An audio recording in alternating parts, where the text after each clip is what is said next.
Chapter 14 of the Miseducation of the Negro by Carter G. Woodson. The new program. It seems only a reasonable proposition then that if under the present system which produced our leadership in religion, politics, and business, we have gone backward toward serfdom or have at least been kept from advancing to real freedom, it is high time to develop another sort of leadership with a different educational system. In the first place, we must bear in mind that the Negro has never been educated. He has merely been informed about other things which he has not been permitted to do. The Negroes have been shoved out of the regular schools through the rear door into the obscurity of the backyard and told to imitate others whom they see from afar, or they have been permitted in some places to come to public schools to see how others educate themselves. The program for the uplift of the Negro in this country must be based upon a scientific study of the Negro from within to develop in him the power to do so for himself what his oppressors will never do to elevate him to the level of others. Being without actual education, we have very few persons prepared to help the Negroes whom they have set out to lead. These persons are not all dishonest men and women, many of whom are sincere and believe they are doing the race some great good and thus holding it backward. They must be awakened and shown the error of their ways. We have very few teachers because most of those with whom we're afflicted know nothing about the children whom they teach or about their parents who influence the pupils more than the teachers themselves. When a boy comes to school without knowing his lesson, he should be studied instead of being punished. The boy who does well in being at the beginning of the year and lags behind near the end of the term should not always be censured or ridiculed. As a rule, such children are not responsible for their failures. Their parents and social status account mainly for these shortcomings. The Negro teacher then must treat the disease rather than its symptoms. But can you expect teachers to revolutionize the social order for the good of the community? Indeed, we must expect this very thing. The educational system of a country is worthless unless it accomplishes this task. Men of scholarship and consequently of prophetic insight must show us the right way and lead us to the right light which shines brighter and brighter. In the church, where we have much freedom and independence, we must get rid of preachers who are not prepared to help the people whom they exploit. Ministers who are creations of the old educational system must be awakened, and if this is impossible, they must be dethroned. Those who keep the people in ignorance and play upon their emotions must be exiled. The people who have never been taught what religion is, for most of the preachers find it easier to stimulate the superstition which develops in the unenlightened mind. Religion in such hands then becomes something with which you can take advantage of weak people. Why try to enlighten people in such matters when superstition serves just as well for the exploitation? The ministers with the confidence of the people must above all things understand the people themselves. They must find out the past of their parishioners, whether they were brought up in Georgia, Alabama, or Texas, whether they are housed under desirable circumstances, what they do to make a living, what do they do with their earnings, how they react to the world about them, how they spend their leisure, or how they function along with other elements of the social order. In our schools, and especially in schools of religion, attention should be given to the study of the Negro as he developed during the antebellum period by showing to what extent that remote culture was determined by ideas which the Negro brought with him from Africa. To take it for granted that the antebellum Negro was an ignoramus or that the native brought from Africa had not a valuable culture merely because some prejudiced writers have said so does not show the attitude of scholarship, and Negro students who direct their courses accordingly will never be able to grapple with the social problems presented today by the Negro church. The preachers of today must learn to do as well as those of old. Richard Allen so interpreted Christianity anew to his master that he was converted, and so did Henry Evans and George Bentley for other whites in North Carolina and Tennessee. Instead of accepting and trying to carry out the theories which the exploiters of humanity have brought them for a religious program, the Negroes should forget their differences and the strength of a united church bring out a new interpretation of Christ to this unwilling world. Following the religious teachings of the traducers, the Negroes do not show any more common sense than the people would in permitting criminals to enact the laws and establish the procedure of the courts by which they are to be tried. Negro preachers too must be educated to their people rather than away from them. This of course requires a new type of religious school.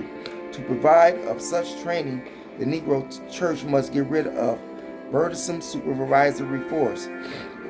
If the number of bishops of the various Negroes Methodist churches were reduced to about 12 or 15 as they should be, the amount of hundreds of thousands of dollars or more now being paid to support the unnecessary number could be used to maintain properly at least one accredited college.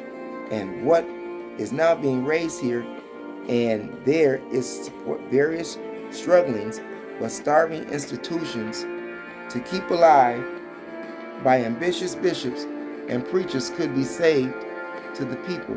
With this money diverted to a more practical use, the race would be able to establish some other things which would serve as assets rather than liabilities. We say liabilities for practically all of our denominational schools, which are bleeding the people for the inadequate support which they receive, are still unable to do accredited work. There are so many of them that the one impoverishes the other. Outstanding men. That's right.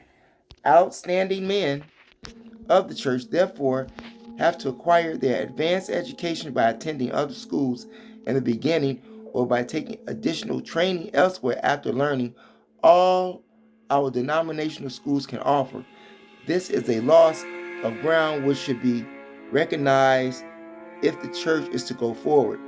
By proper unification and organization, the Negro churches might support one or two much needed universities of their own. With the present arrangement of two or three in the same area, and sometimes as many in one city, there is no chance for emerging from the trying, poverty-stricken state. And even if these institutions could do well what they undertake, they do not supply all the educational needs. To qualify for certification in the professions, Negroes must go to other schools, where although they acquire the fundamentals, they learn much about their inferiority to discourage them in their struggle upward. We should not close any accredited Negro college or universities, but we should reconstruct the whole system. We should not eliminate many of the courses now being offered, but we should secure men of vision to give them from the point of view of the people to be served. We should not spend less money for the higher education of the Negro, but we should redefine higher education as preparation to think and work out a program to serve the lowly rather than live as an aristocrat. Such subjects of certitude as mathematics, of course, will continue, as so would most of the work in practical languages and science, in theology, literature, and social science and education. However, radical reconstruction is necessary. The old worn-out theories as to man's relation to God and his fellow men, the system of thought which has permitted one man to exploit, oppress, and exterminate another and still be regarded as righteous, must be discarded for the new thought of men as brethren and the idea of God as the lover of all mankind. After Negro students have mastered the fundamentals of English, the principles of composition, and the leading facts in the development of his literature, they should not spend all of their time in advanced works on Shakespeare, Chaucer, and Anglo-Saxon. They should direct their attention also to the folklore of the African, to the philosophy in his proverbs, to the development of the Negro in the use of modern language, and to the works of Negro writers. The leading facts of the history of the world should be studied by all, but of what advantage is to the Negro student of history to devote all of his time to courses hearing on such despots as Alexander the Great, Caesar, Napoleon, or to record of those nations whose outstanding achievements have been rapine, blunder, and murder for world power? Why will the study of African background from the point of view of anthropology and history, and then take up sociology as it concerns the Negro peasant or proletarian who is suffering from sufficient ills to supply laboratory work for the most advanced students of the social order? Why not take up economics as reflected by the Negroes of today to work out some remedy for the lack of capital, the absence of the cooperative enterprise, and the short life of their establishments? Institutions like Harvard, Yale, and Columbia are not going to do these things. The educators influenced by them, to the extent that they will become blind to the Negro, will never serve the race efficiently.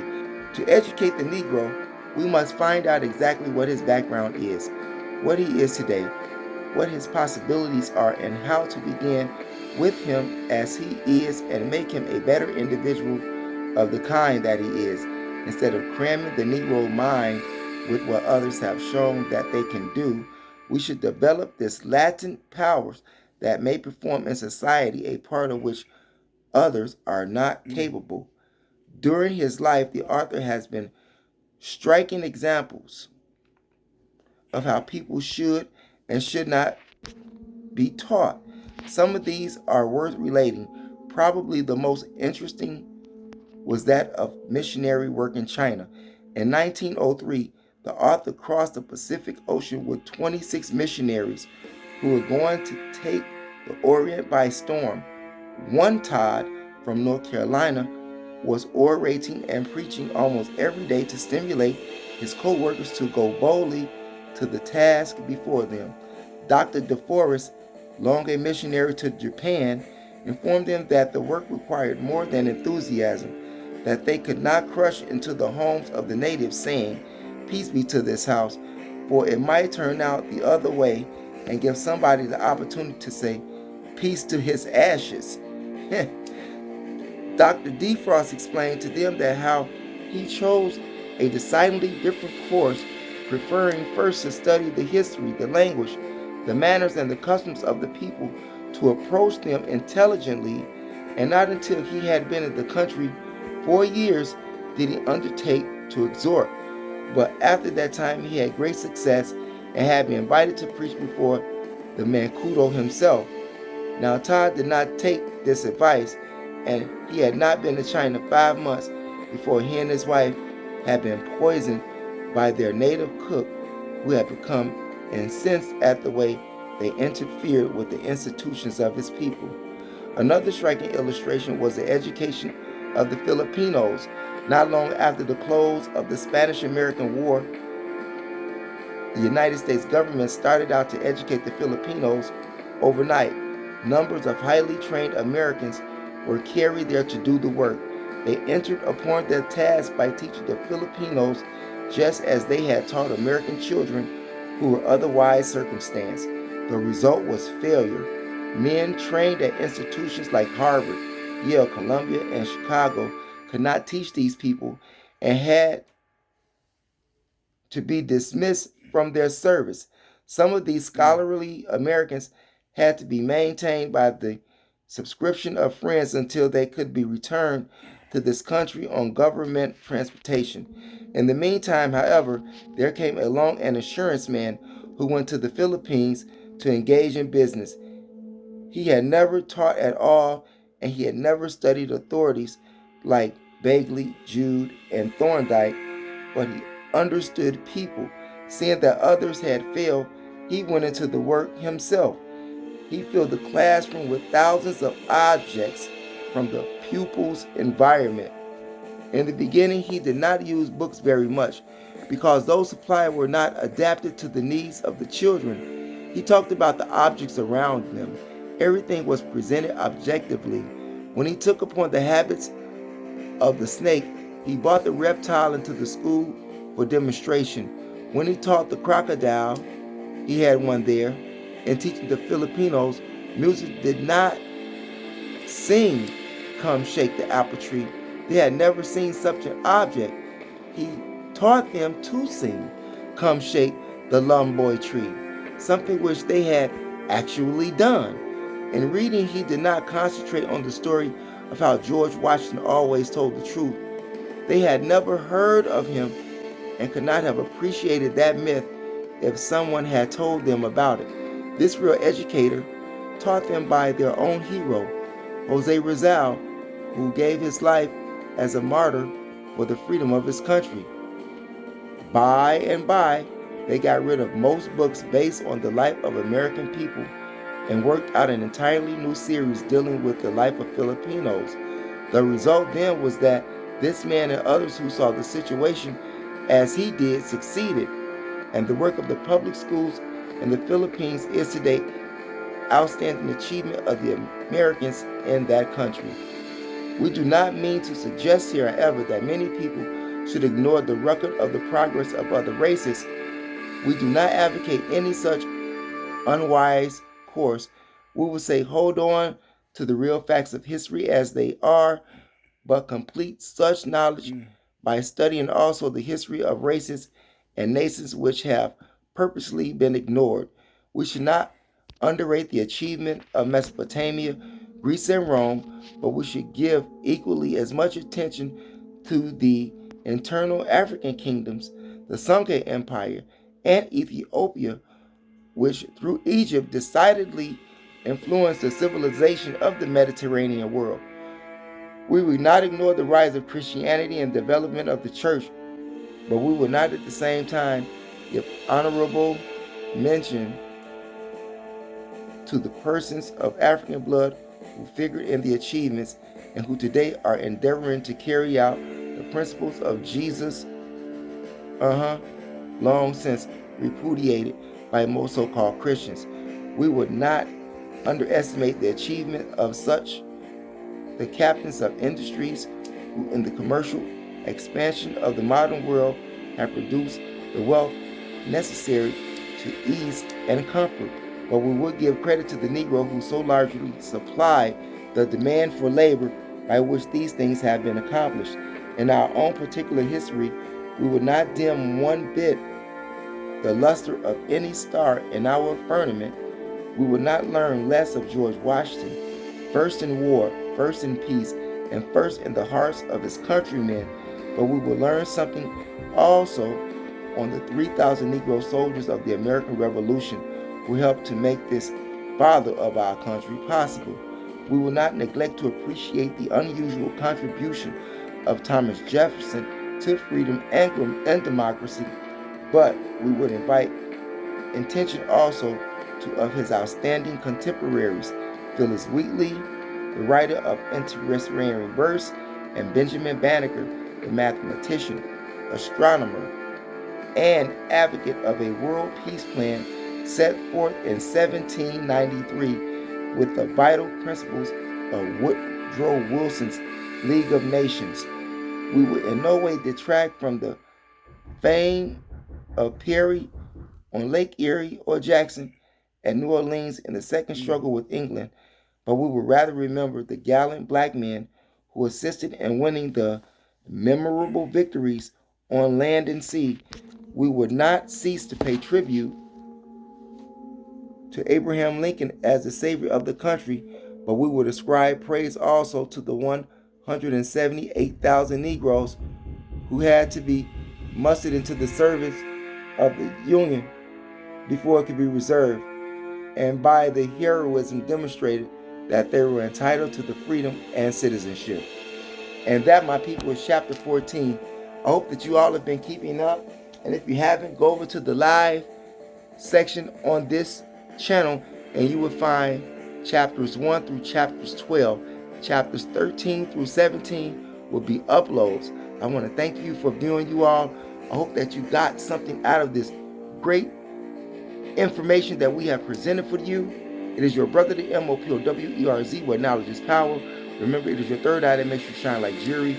And if you haven't done so already, press the subscribe button below, view the videos, and hit the notification bells so that you can get all of the new videos that I upload on YouTube. Thanks for viewing, you all, and never ever give up on your dreams. Peace out.